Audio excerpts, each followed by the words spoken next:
Good evening. This is your favorite host, Ilona, your celebrity TV host and your superstar. Today we have a very special guest and my friends who are going to represent this day and bring a dose of inspiration to each household.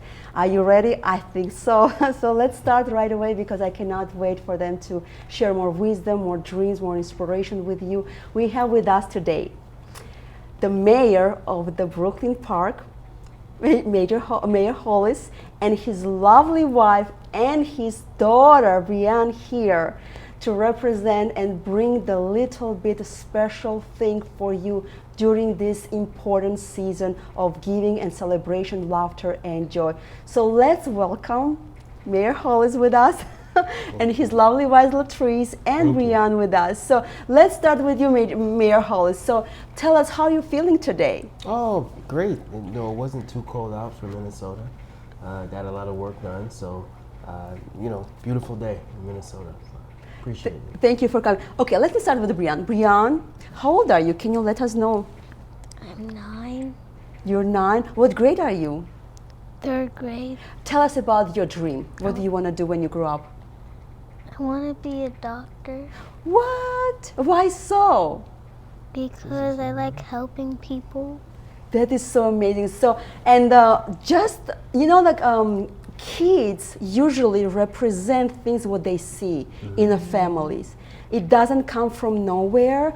That means that what you do, she sees, and she wants to do the same thing too. Becoming a doctor, I call them, the doctors are the second angels of God on earth by help people. That's amazing. So Latrice, we met with you a few times and your smile radiates entire city. Oh, thank you. You have a very special heart, very special mission, and very special event coming up for this holiday season. Would you mind sharing with that before we talk to the mayor about his global vision? Yeah, so we have a Winter Wonderland celebration coming up. It is Saturday the 14th at 1 p.m. at Events on 85th. And so what I really wanted to do was to make sure that every child in Brooklyn Park had a magical Christmas. And so we're going to be giving away toys, we're going to have Santa, and we're going to have some music, and we hope people come out and have a good time. Yeah, it takes village to put these things together. People usually think, well, just throw the things, they'll come. Yeah. It does take lots of planning, and I know you've Lots been of planning for so many months about this event. Yes. And this 3-hour event cost us not just the budget, the time, the volunteers, and things. So I just want people to know it's not just a have fun event. It's bring hope event, joy to sparkle one family at a time. Right. And I just want to thank you for the bottom of my heart. Thank you. I On appreciate behalf that. of the city of the Brooklyn Park and its citizen for what you do. Thank and you. let me ask you this. How is it to be a wife of the mayor? First lady. Oh, the Let's see, how do laughter. I answer this? I know. I would say it's great. It's great. I love it. I think he's doing an amazing job. I think it is a big task. I don't know that we understood exactly what it was when he was running, but I'm proud of him. I'm proud of him. He's doing a really great job. So, yeah, I'm proud of you. You're biased. You know Thank what? you, though. I'll take it. She's allowed take to it. be one. Yes, take it. She's absolutely allowed because it does take a lot of load of your family, let alone you doing the things, but you to carry his vision, his time, because people take his time from you. Absolutely. They do. We do. We are selfish, believe it or not. The more you give to the nation, the more we take.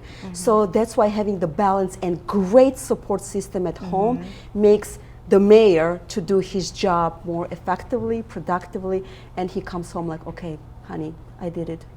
We did it. Yes. Yes. So that's a satisfaction. Yes. So, okay, Mr. Mayor. Have you ever thought about becoming a mayor?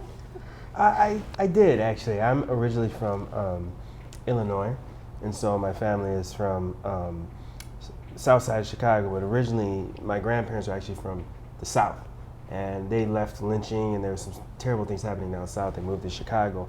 And when I grew up for the first 10 years of my life in the Chicago area, before there was a Mayor Harold Washington, he was like the first black mayor.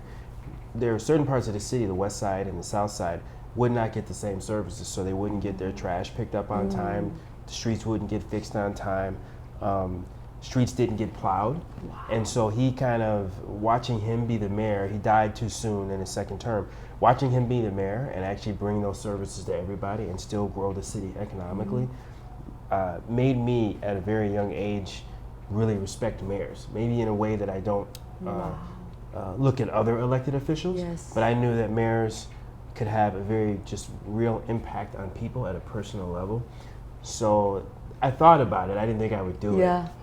But there came an opportunity for me to do it, and I saw that I could make some changes in Brooklyn Park, and so I ran. But yeah, it wasn't something that was a foregone conclusion, I'll say that. It was such a surprise when I came to your event and met your beautiful family and your vision. You're a very prolific speaker. And I love how you articulate sharing your vision with all of us. It's not always easy to convey what you have in here on a paper and in your heart to the masses.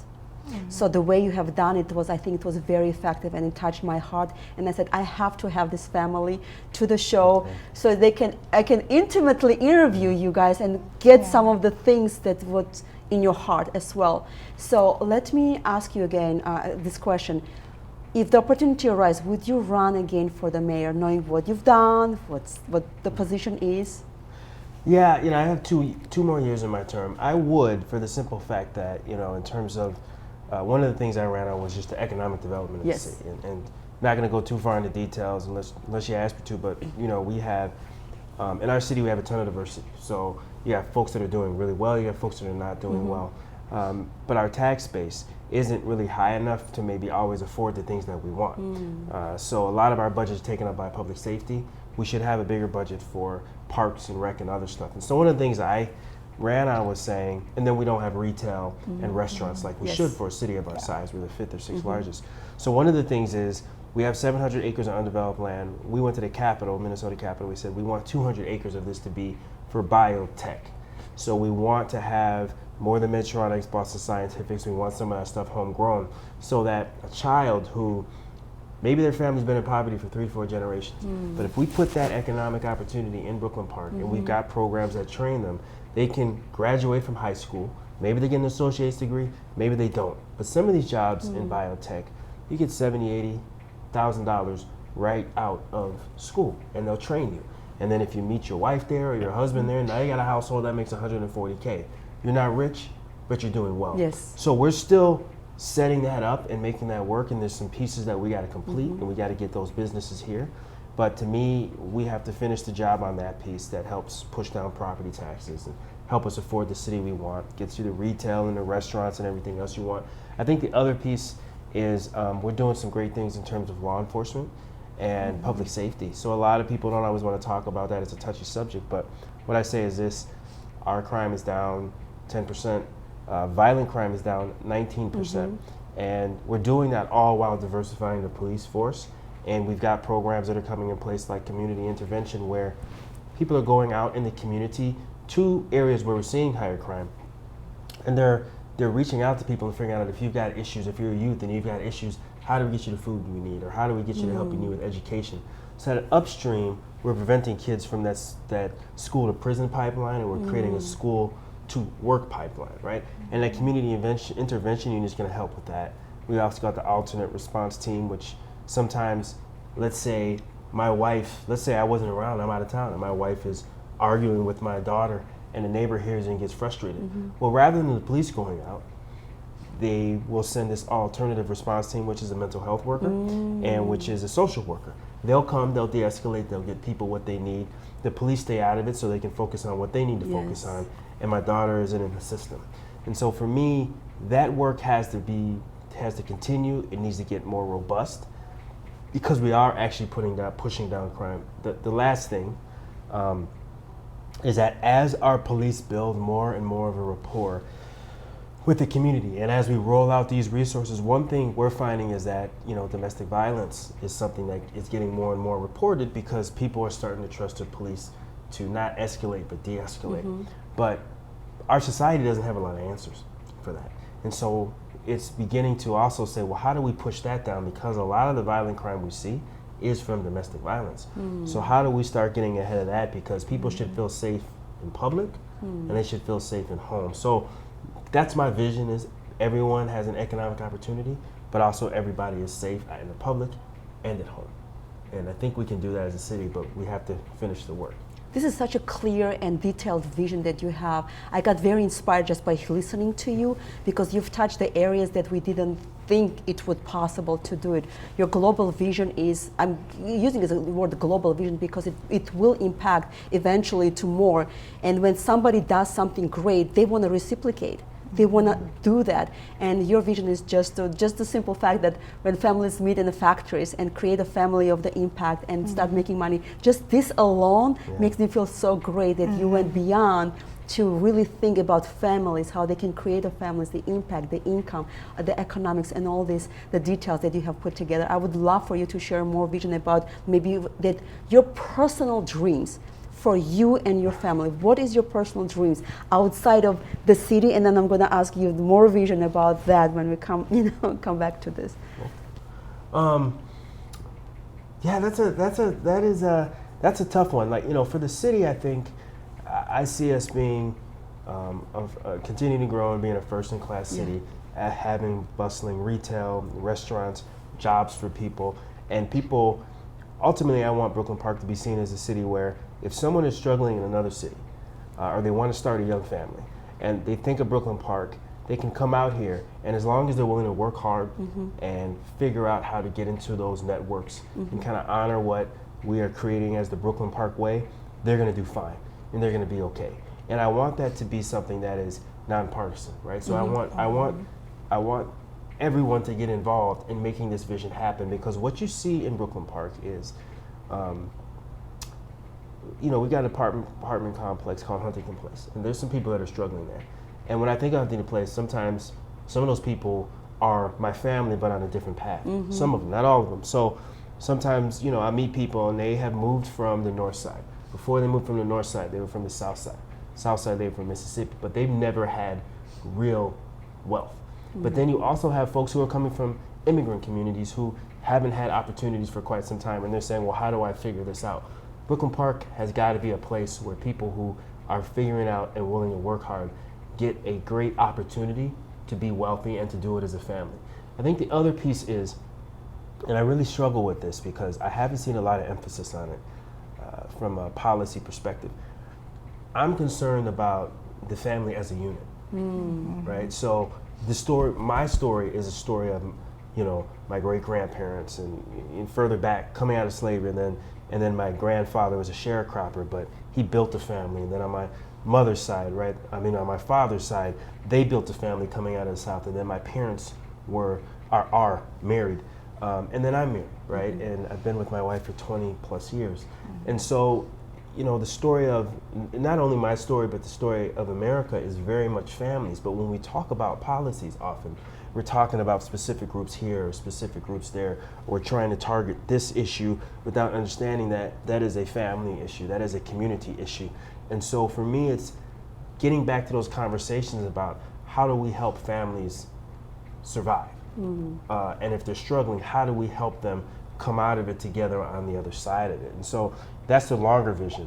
I think the issue that I struggle with is that I don't always hear that at a national level or even a state level. Yes. So when I say it, people kind of look at me and they're like, what are you on? Are you on this conservative kick, or are you on that kick? And I'm not really on anything. I'm really just, I don't know that I'm successful if my family wasn't successful. Oh, I love this. So what does it look like when other families get that same consideration and those same opportunities, right?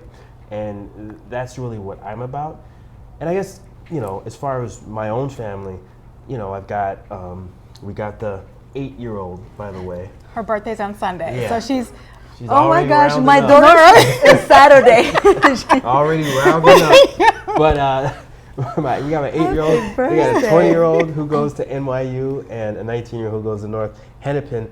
I want them to just find the thing that they love and be successful at that, and help other people while they do it, because you tend to get compensation, whether financial or spiritual, based on how you help people, right? And so I want them to find the thing they love, but be good at it and help folks. And I very much want the same for my wife as well. I hear I'm a handful. So we'll see. A good handful, though. A good handful, yes. Sometimes, like I'm sure, like she's very proud. When I talk to her, she's always so proud of being, first of all, first lady of the Brooklyn Park. Yes. Because she represents you in a community, and the way she carries herself, the way she talks, the way that people respond to her, the way that she's always positive regardless of the things, because I know it's not easy on the other side. Yeah. And for you to be so intentional, being how you are, reacting how you are in such a very positive way, it's very effective. So you have an amazing support system in her, and also in the Brianna as well, and your kids too, who really carry your vision and your passion. Just hearing me talking to you about your vision and the way that you explain the vision, like I cannot stop by like how passionate you are. And I know that if I give you more time, I will just want to listen to you, what you have in vision. And you're right, when we talk about families and bringing the families and rebuilding the families, people do find it strange, very weird, because nobody talks about that on national level, international level. We think the family is just the second plan or not the option, Right. and it's not. This is how I usually trust elective officials. I look at their families. If they have a strong families, I'm not saying perfect family, the strong family who went through the ups and downs, but they're still staying together, supporting one another by being authentic, like through the crying, the anger, and all these kind of feelings, but still together. That tells me that this man, if he can manage his family, he can manage the city, he can manage the country, he can manage the more things, because he will bring the same values as he run the family to the city. So thank you so much for being so passionate and being weird to the eyes of others, right? No, I do. People look at me like they look at both of us. Yeah. That way. I think, and I'm very proud of, I think it's important to me too, because, and you can get into it more, but, you had your struggles growing up with family. And I think, your mother was a single mother.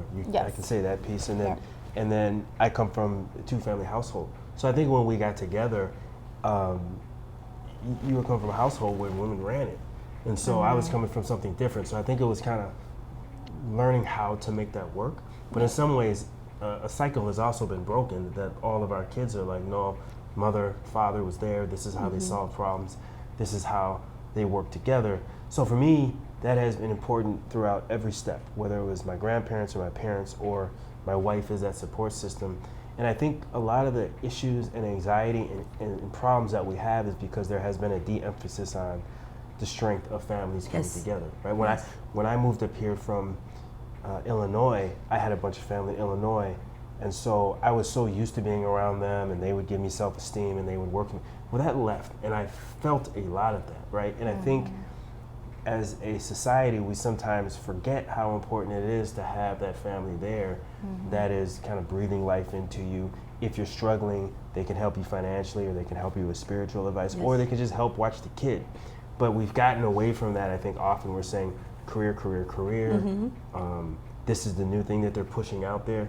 But I think there needs to be more consideration in terms of, well, what does this do for the entire family? Because it is not the responsibility of the government to fix it all. There's a heavy responsibility for families and spiritual institutions to do their part. And I think we have gotten a little secular, thinking, well, the government's going to fix it. And when the government can't, people are saying, well, y'all are ineffective. And the government's saying, I can't. How do I step in for something that really should be between you and your cousins and your uncles and your grandparents, right? So, putting that out in the policy is not the easiest thing, but I think that's a portion of where my political career is going to go. Yes. Because it's been so important to my life. And I think my wife, and I'm probably doing too much talking, but my wife has been very instrumental in helping me to understand that in terms of us breaking certain cycles and being able to bring certain things to our family that I think has been the one thread that has allowed me to be successful. Because if I had tried to do it alone, I would not be near as effective. I am so, you have no idea how happy I am hearing your message that coming from a male about pushing the family, raising the family values, because you're right, we're so career focused and this society does pushes us, right? Career, but going back to the basics, right? The need, the support, I think is so important. I would love to have you again, Mayor, one more time that so we will just use your voice, that you will speak to every father in here, every child who doesn't have a father, every family member who needs that support, that they will see that, hey, there's somebody in here who really understands the family value, because it's being lost. It's being lost through the politics, through the education. Look at the social media. It's all about being isolated. It's so isolated out there. So for you to say that, this is just like honey to my ears. I don't know if that's the proper word to say. So I mean, like, I need more of men to step up, to step in the role of the manhood, as a father, as a leader, as a community leader, as just a household leader, who say this, who demonstrate that, and to live by that. So really, thank you from the bottom of my heart, and also on behalf of the probably entire community who is going to listen to this message and just get ignited and say, oh my gosh. Can I say this word? Oh my gosh, yeah, that's my show, I can do that. So he is saying that because you cannot find so many political figures who will push the family issues. They will probably push economics, they will push something else, career, but family. So kudos to you, Mayor. Honestly, you have my complete support. The ILONA TV, my entire team, and also social media will be supporting you and your message at any time. We are at your own disposal. Well, thank you. I appreciate it. Please know that. Please know that this alone will go far. Thank so, you. Ms. Latrice. Yes. So your husband has touched about your family values, and I know we don't have the perfect families. We come from the families that we know as a family. Single mother, single father, no mom, no dad, but they're families. Right. So can you please let us know what was your rock bottom one, and what was your lesson that you have learned from growing up and to become a woman you are now? Oh, that's a good question. I would say patience. I would say growing up was hard, but like he spoke about earlier, coming from a one-parent household and then dealing with him with a two-parent household, we argued a lot because I'm like, no, you have to listen to me. And he's like, well, And so we had a lot of that. And then we also grew up together. I've been with him for over 20 years. And so I would just say patience and just being kind. Even when times are tough, just being kind goes a long way. I like it. Yeah. So let me ask you different questions, and I need both of your response. Yeah. What is the secret to the good family? I'll let you go first on this one. I would say we involve our kids in everything. So when we first got into politics, we had our kids door knocking for Obama, right? And so we do everything as a unit. And so our kids are open with us, they're honest. When times get hard, they're not afraid to just say, hey, let's have a conversation. And they know the importance of working hard if they want something, right? I mean, we ran a few times, and so they know you can't just give up, you have to continue. So I think we don't just preach, lessons, we live them. Yeah. So that's important to us. But what is your number one secret also in a marriage? Not just the family, but in a marriage, because it starts with a marriage, right? Oh, gosh. She's like, do you want me to go first? Go ahead. I think it would be two things. I think it would be, I don't know. It would be vision, and when I have vision, often vision and faith are combined. I love it. If I have a picture in my head and I hold that picture and I, pray on it, believe on it, and I let it sit there, it has always happened. Yeah. So I think it's a vision of a long-term, healthy family is important, because if you don't envision it, right, you're gonna probably go off the rails, or you're going to take the easy route. And I think the other thing is just, the other things are patience and communication. You have to be able to communicate. Yeah. And that's not always the easiest. We have different communication styles, different love languages, as they say as well. But I think patience in knowing that if you really care about someone, they will,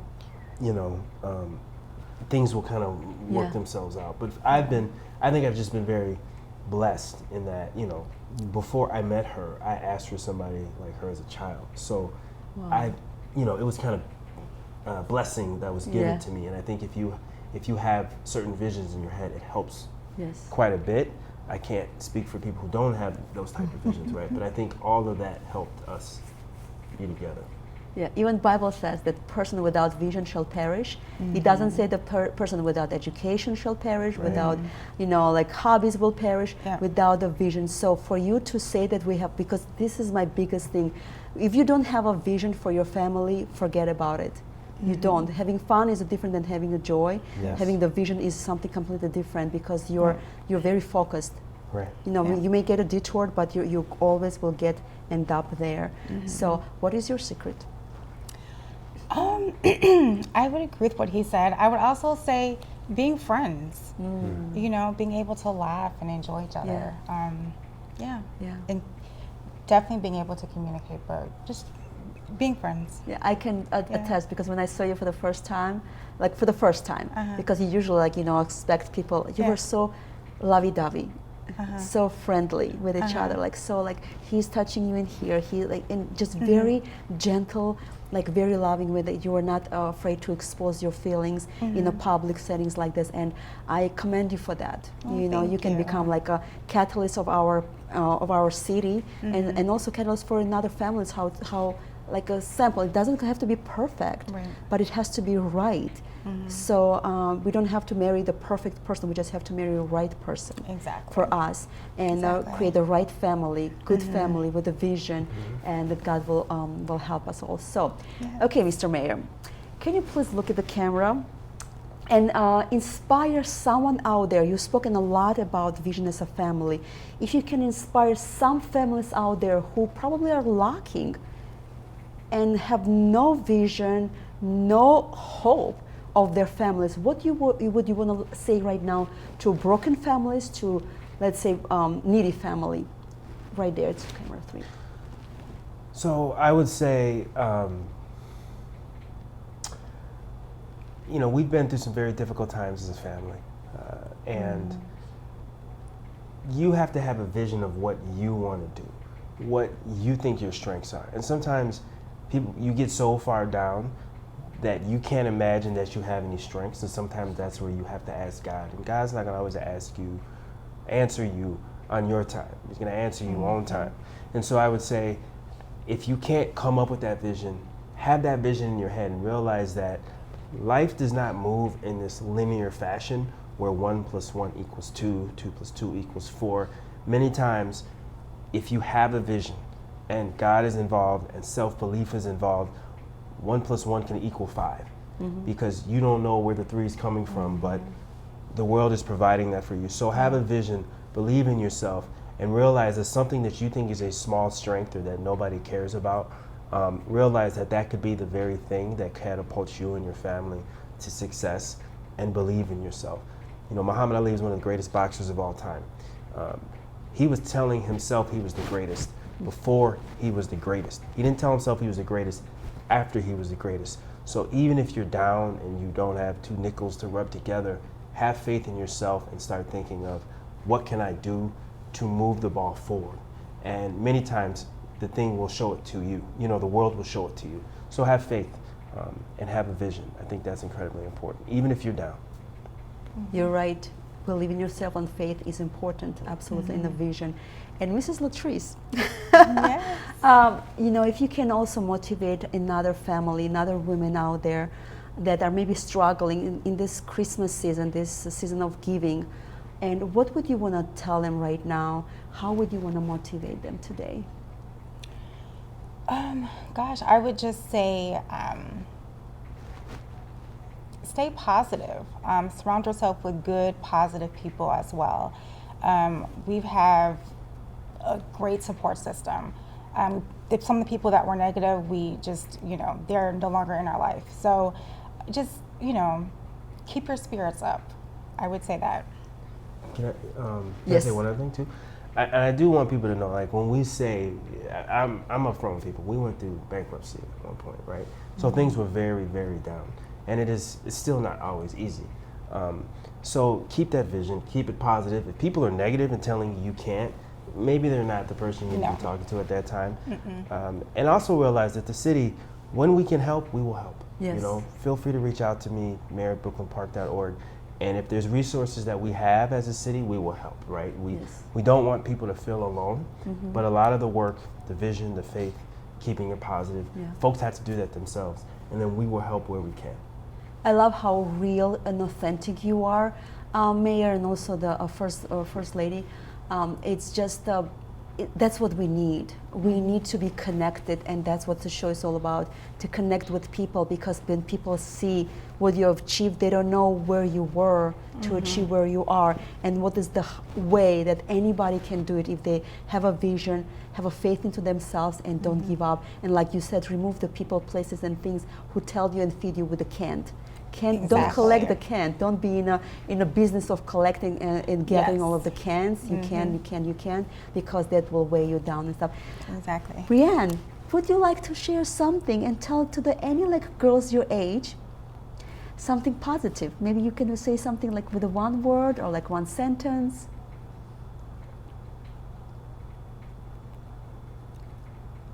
Or you could say happy holidays. Yes. Happy holidays. Yes, that's it. Happy holidays from the entire family of the city, Brooklyn Park. So with us, we have had the amazing family you have just met, guys, and you probably can attest that the family of the Mayor Hollis and Latrice and their beautiful girl in here, Brianne, who have a great vision, who have a great passion, and also the great inspiration to bring this really hope to your families. They're not just here sitting and warming up the chairs in their offices. No, they're actually doing their job, fighting for every single one of us, creating this vision that you will be happy in here, not just by yourself with your career, but also with your family, because we want to bring, and they are part of it, they are bringing this vision of the family values back into our community. And guess what? When the families are stronger, communities are stronger together as well. That was Ilona from ILONA TV, your favorite host and celebrity host as well. We'll see you next time.